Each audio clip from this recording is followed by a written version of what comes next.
What's good, y'all? Elvis here, back with another episode of Better Barbering. For my new people, Better Barbering is a series I started where I basically share tips and tricks that make me a better barber that other people can use to make them better barbers. And ideally, better people overall. Today I'm speaking on the topic of mentorship. All right, so just a little background. In my childhood, my parents had a very laissez-faire, hands-off approach to parenting. Like, they gave me a lot of freedom, and that gave me a lot of independence and allowed me to be a very self-reliant person. And that's helped me in so many aspects of my life. But also, those same qualities have been less than ideal in other areas of my life, especially when it comes to just being a coachable person and learning from other people. By default, I'm kind of a self-motivated person. I didn't really need someone to push me in a direction that I wanted to go. I would just go. And that's all fine and dandy for starting anything, but you only know as much as you know. And the more you learn and the more you add to your knowledge, the more you understand how vast the knowledge out there for you is. So you know nothing in comparison. But when you're teaching yourself and learning through trial and error, you're gaining a lot of practical, like really good experience. But at the same time, you're only learning through your perspective. And that's fine, but it's not the most efficient way to learn. When I first started cutting hair, it was YouTube trial and error, and that was it. And that was fine for introducing me into things. But by the time I really got serious about cutting hair, like 2-3 years in, and then when I went to barber school, there was a lot of bad habits that I had picked up just doing my old trial and error methods that I had to unlearn to be more efficient or to do correctly because they were incorrectly taught to me, or I learned them incorrectly rather. And that's where the benefit of having a mentor comes in. An ideal mentor is somebody who is in a position that you would like to be in the future and can streamline your process from getting from your point to that point. And with the guidance of a mentor, you skip over a lot of the bullshit and the mistakes that they had to go through, and you can get, it's like a cheat code to progress. It's like, rather than having to grind the old-fashioned way like my mentor did, I got like experience points multipliers, you know? Like I can level up a lot quicker. I believe everybody should have mentors, and multiple if you can. And these can be mentors for different aspects of your life. There can be you have a mentor as far as someone who you look at as financial goals, like you want to be in a position where they are, and I mean ideally exceeded, but at least, like, you know, if you need to get to where they're at, they're the person you can talk to. Like myself, I have multiple mentors. I have multiple barbering mentors, content creation mentors. I have a lot of masculine role models in my life that I really look up to. Like, man, I want to be a man of that caliber. And all my mentors are people that I want to be somewhat like, either a similar position or have a similar mindset. And generally, the more mentors you have access to, you have more sources of information and inspiration. But then at the same time, quality is way more important than quantity. And while it's beneficial to have like a variety of information at your disposal, mentors are not created equal. Mentors are human. You could get a mentor who, you know, was happy to put you on and see you level up, but then as soon as you start leveling up to their level, they're like, I really don't need to teach this man no more. I'm insecure about my position.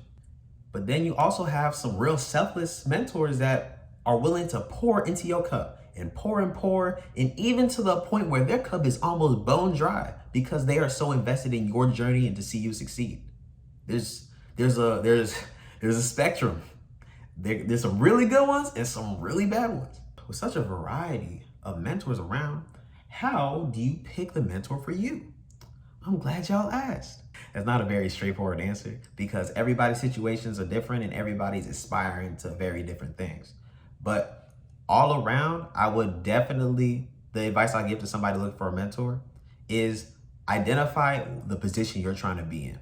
Or at least if you don't have that ironed out, see who's in your circle of influence, who's around you influencing you, that's in a better position than you that you want to get to or past that they can help you with. One of my best friends in the world, shout out David Goolsby. We became friends in high school. We had a lot of stuff in common, but a significant difference between me and David was a lot more of an outgoing, artistic man. This man was living his life authentically. And it's not something I actively realized at the time, But I peeped it and I was like, we have enough in common to interact, and we had, we were friends. But I was like, there's a lot about this guy that I would like rubbed off on me. Like, if I could be more like him, it would be a better version of myself. He was one of my first like peer mentors in a sense. He was one of the main people telling me to take the leaps that got me to where I am now. But that by itself is just the power of influence. Like, he wasn't even my mentor. He wasn't even teaching me about something very specific. But when I got my first real mentor, as far as barbering, shout out Steve the Barber. If you got your ear to the barber streets in Greensboro or Charlotte, you know Steve the Barber is the GOAT. I will put money on that. But that's not what we're talking about. And when I first met Steve, I had been cutting like 2.5, 3-ish years. And I just went to him to get a haircut because I was in between barbers because I don't want to be one of the guys, but my last barber was kind of doing me a little bit dirty. So I was on a hunt for the best barber in the city. And then I came across Steve. Got my hair cut. I was like, set. This is my favorite barber forever. But I was cutting hair at this time, but I wasn't even thinking about cutting very seriously or even barber school or any of that. And when I'd come in for haircuts, we chop it up a little bit. I'd ask him like, tips and tricks just because, I see his work and I see my work. And I'm like, hey, give me some notes. Give me some notes. I'm trying to close the gap at least. I'm trying to be better. He put me on a lot of techniques and stuff, and that was cool. But the first time I had the active thought like, yo, I want this man to be my mentor. At this point, I maybe had gotten a few haircuts from Steve. And I just happened to be in the area. I'd stop by the shop. And I was like, oh, you take any walk-ins? And Steve didn't take walk-ins. Before this, I did not know that was a thing. I was cutting on campus and I cut off appointments, but that's only because I was cutting out my dorm and I'm a college student. Like, I can't have people coming in and out my dorm all the time. So that was strictly out of necessity. I had appointments. I was not that booked up. You know what I'm saying? Just for the sake of my schedule. Like, I was accustomed to barbers being on call, like drug dealers. Like, you get calls at whatever time of the night, and that's part of the job. But Steve was like, oh no, I don't do walk-in. And I did the whole, I hate myself for this because retrospectively, I hate this shit so much now. But I was like, oh, like a quick shape up, you can't squeeze it. I hate that with a passion. Don't ever come in my chair and do that shit. Don't ever do that shit. I hate it. And at that time, I'm not gonna front, I was starting to dislike cutting hair because it was like my work-life balance was all kind of messed up. I was still choosing between that and college. I was in an insecure place with a lot of things. And I remember when I was talking to him about that, he was talking about his policies, and he had like online booking too. And this is before I saw online booking. I was like, wow, this man official. It's not that I hate cutting, like, because at that time I didn't know how I felt about cutting hair. I was dealing with a lot of problematic clients and this and that. Like, the lifestyle that he has is what I want. Like, something just clicked in my head and I'm like, it's not that I don't like cutting hair. I always loved cutting hair. Even when it was hard, I liked it. But I didn't like the lifestyle that I was living as a barber, or what I thought was the lifestyle of a barber. And I saw his lifestyle, I saw his schedule set up exactly how he wants. And I'm like, huh, you can do that? Especially when he turned me down for a shape up, I was like, you can do that? And from that point, I was like, this is the guy I want to talk to about getting to where I want to go to, because he's already there. I owe a whole lot to my mentors. I owe a whole lot to Steve. That man was cutting way longer than me, but I got the benefit of getting the gems that he spent all that time collecting, just thrown at me very directly. And that streamlined my process. That allowed me to go way further than I could have possibly went by myself. And that's the value of mentorship. It's dead ass a cheat code.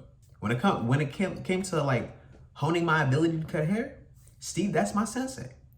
When I got to barber school, Dr. Gene Blackman, my barber instructor, shout out to that man. Dr. Blackman turned me from a dude who could cut hair real well to a barber. And there's a subtle difference, but I don't feel like getting into it in this video. That feels off topic. Like, he honed my professionalism, customer service. He helped me polish a lot of the skills I needed work on. And when it comes to picking a mentor, I feel like the best mentors are people who have other mentors.